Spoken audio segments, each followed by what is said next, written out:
Bonjour, bienvenue dans cette nouvelle édition des chroniques bioéthiques de l'atelier e-santé, éthique, vie et mort 2.0, Ethics, Health and Death 2.0. Aujourd'hui, je vais parler d'un thème très discuté aux États-Unis, et on ne discute pas d'ailleurs, on agit. Ça s'appelle le patient bashing ou le victim bashing, plus exactement le victim bashing. Alors de quoi s'agit-il ? Alors il y a eu un atelier là-dessus hier dans une clinique en Californie. J'ai suivi ce hangout et je le résume aujourd'hui en français. Donc il s'agit de patients qui font des arrêts cardiaques et qui meurent bêtement, jeunes, en pleine force de l'âge. Et qu'est-ce qu'on peut faire pour éviter ça? Parce que, et oui, la technologie le permet aujourd'hui. Figurez-vous qu'aujourd'hui, on peut enregistrer, vous êtes peut-être au courant, mais c'est pas encore vraiment passé dans les mœurs en France, on peut enregistrer soi-même son propre électrocardiogramme en utilisant son smartphone, son iPhone par exemple. Donc on capture et on transmet des données cliniques de qualité d'électrocardiogramme, donc les battements de cœur, tout ce qu'on vous fait chez le cardiologue, en utilisant son smartphone.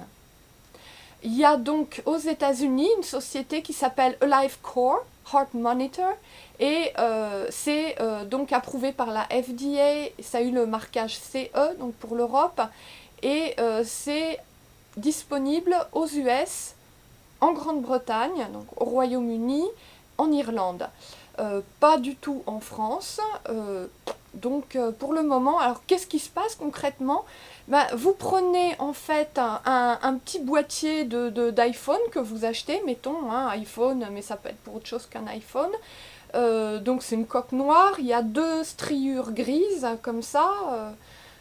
Et vous posez vos pouces dessus et hop, ça fait les signaux de l'électrocardiogramme. Et ça va très vite.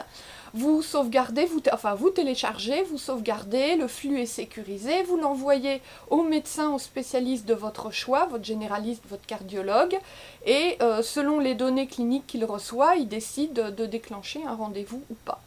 Voilà, donc c'est vraiment du data instantané et c'est le patient qui est remis au cœur du système puisque à l'heure actuelle, c'est pas le cas, hein, nos données ne nous appartiennent pas et y a des patients qui meurent comme ça, bêtement, n'est-ce pas? Alors je vais vous donner un exemple dont on a discuté hier, hein. Enfin c'est moi qui ai mis ça sur le tapis. Et ils ont trouvé ça très intéressant, mais enfin ils avaient chacun leur brassée d'exemples, hein. Vous inquiétez pas, ils n'avaient pas besoin de moi pour trouver des cas.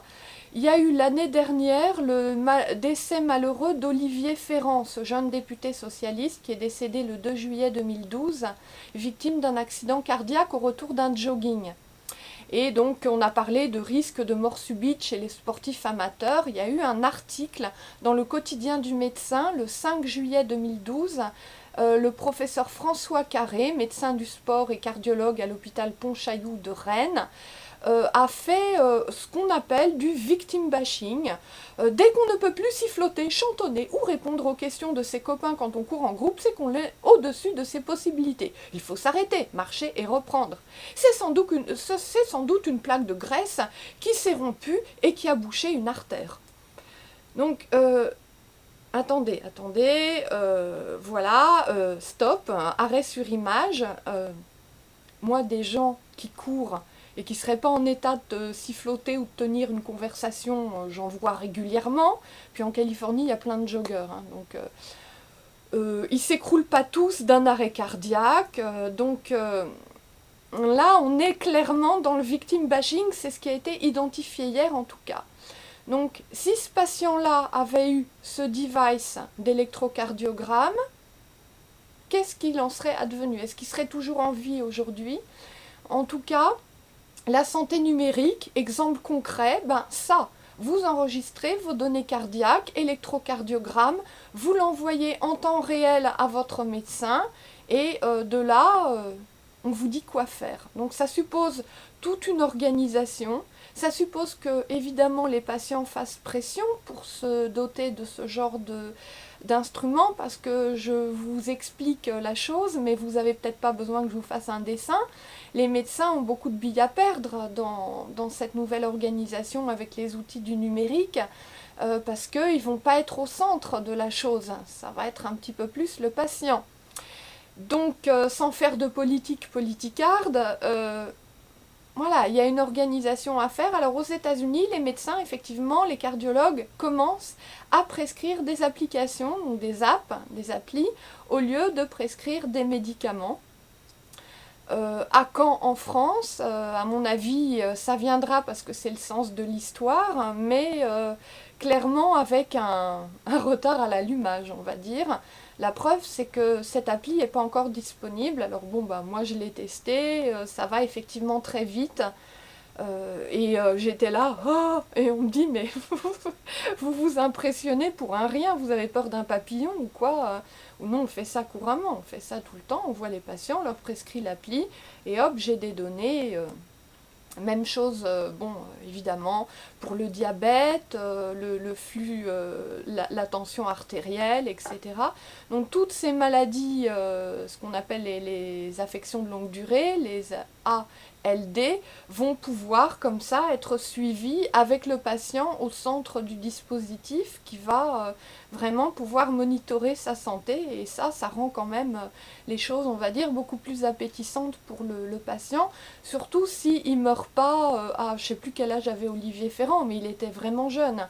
Genre 43 ans, au milieu de son jardin, en laissant une épouse, une famille, une petite fille de 6 ans, voilà. Donc on s'est livré, on a fait de la psychologie à 2 balles en 3 secondes, parce qu'on n'avait pas de temps à passer là-dessus hier. Mais on se disait, le victim bashing, plus c'est gros, plus ça marche. C'est-à-dire qu'à l'époque, j'avais suivi cet article du quotidien du médecin qui m'avait beaucoup choquée, avec des médecins donc qui disaient d'autorité, il n'aurait pas dû courir à ce moment-là, c'est de sa faute, il a pris des risques inconsidérés, faire un jogging pour se changer les idées. Ou quand on était sous pression à un moment, moi je vois ça tout le temps, à Singapour, en Chine, les gens ils font la gym le matin dans les parcs, enfin voilà. C'est qu'est-ce que vous voulez faire? Vous voulez faire une ordonnance qui fasse du victim bashing, qu'on distribue à tous les patients? Moi je préférais qu'on leur distribue l'application. Et puis le petit boîtier qui permet d'enregistrer son électrocardiogramme, je pense que ce serait un brin plus utile. Donc le victim bashing, plus on fonce, plus on accuse le patient et sa famille, surtout au moment où les gens sont frappés d'un deuil dramatique, plus ça marche. C'est-à-dire que les commentaires des collègues médecins, c'était « Oui, cher confrère, comme vous avez raison, cher confrère, personne n'est choqué. » C'est... Voilà. Donc, intéressant, sachez qu'on analyse tout ça, qu'il y a des études en Californie en cours. Moi, je cherche des partenariats là-dessus pour certains ingénieurs et certains pays, la France et l'Inde notamment. Des études pour prouver, chiffres à l'appui, données cliniques à l'appui, que les applications où les patients gèrent leur flux, leurs données de santé, réduisent dramatiquement au bon sens du terme, les coûts de notre système de santé. Vous savez que la Sécu est une vieille dame fatiguée. Voilà. C'est pas la peine d'en dire plus, donc tenez-vous au courant, faites un peu pression peut-être parce que on entend dire des drôles de choses à l'étranger. Après ce hangout, je suis restée à parler avec 2 médecins. Il y en a un qui a une culture très française. Les New-Yorkais sont très cultivés. Alors il a fait le petit joke suivant que j'avais jamais entendu, mais qui fait un drôle d'effet quand on l'entend en tant que Française en live à l'étranger. De Gaulle disait que les Français étaient des veaux. Bah, les veaux, ils ont grandi, ils sont devenus des bœufs. Alors ce médecin, je crois qu'il est de New York, et il doit avoir 1 ou 2 Français dans sa famille. Je ne sais pas si les 10 Français sont médecins, j'ai pas osé poser la question. Moi, c'est l'inverse. Moi, je suis française, mais toute une partie de ma famille est asiatique et new-yorkaise. Donc ça me... Voilà, victim bashing... Réfléchissez-y un peu, je pense qu'il y a beaucoup de choses à faire et il y a beaucoup de choses à organiser. Et loin de vouloir donner des leçons aux uns ou aux autres, à dire qui a tort, qui a raison, je pense qu'on a tous à balayer devant notre porte. Les États-Unis ont un système de santé épouvantable, mais le nôtre, il n'est pas top non plus et je pense qu'on a du boulot, il serait peut-être temps de s'y mettre. Voilà, donc cardiologue, n'hésitez pas à faire comme le docteur Eric Topol aux États-Unis. Vous voyez, Topol, ça s'écrit presque comme T'Pol, l'officier scientifique de Star Trek, la série TV DS9. Et ben voilà, on va prescrire des applis. N'hésitez pas, chers cardiologues français, aimable mandarin français, à prescrire des applis à vos patients. Ils ne s'en porteront que mieux et après tout, c'est peut-être ce qui compte. Je pense que la plupart d'entre vous préfèrent revoir les données de leurs patients plutôt que d'écrire des chroniques vengeuses dans le quotidien du médecin en disant qu'il ne fallait pas courir quand on peut plus siffloter, chuchoter ou chanter. Moi, je fais du chant. J'essaye pas de chanter All That Jazz en courant, hein. Donc, je trouve que c'est un peu All That Jazz, cette chronique du quotidien du médecin. Et j'ai terminé là-dessus hier, donc ça fait rire les gens, mais c'est pas la culture française, hein. Donc, All That Jazz. Donc, on préfère entendre autre chose. Par exemple, des applis, ça c'est sympa. Au moins, les patients sont en vie.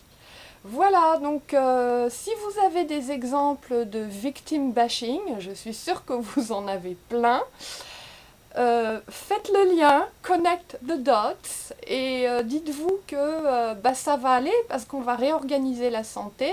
De toute façon, la jeune génération de médecins est là, les choses vont donc forcément bouger, et on a besoin des médias pour faire pression sur les politiques et pour faire du buzz. Donc tout le monde y a intérêt, tout le monde est concerné, personne ne veut mourir comme Olivier Ferrand et se retrouver accusé 2 jours après dans le quotidien du médecin, sous-entendu si on lit entre les lignes, sa femme n'a pas joué son rôle, elle aurait dû l'empêcher d'aller courir, ou sa mère, parce que je crois qu'il était chez sa mère, enfin donc les grands-parents de la petite, hein, quand il y a eu quand ce drame est survenu. Voilà, mettez-vous juste un tout petit peu à la place du patient et demandez-vous d'où ça vient ce victim bashing et est-ce que c'est bien normal cette histoire-là? Allez, allô docteur Céla Noiraude, je retourne à mes affaires. Bonne journée, à bientôt pour une prochaine chronique bioéthique sur ce blog éthique vie et mort 2.0. Au revoir, bonne journée.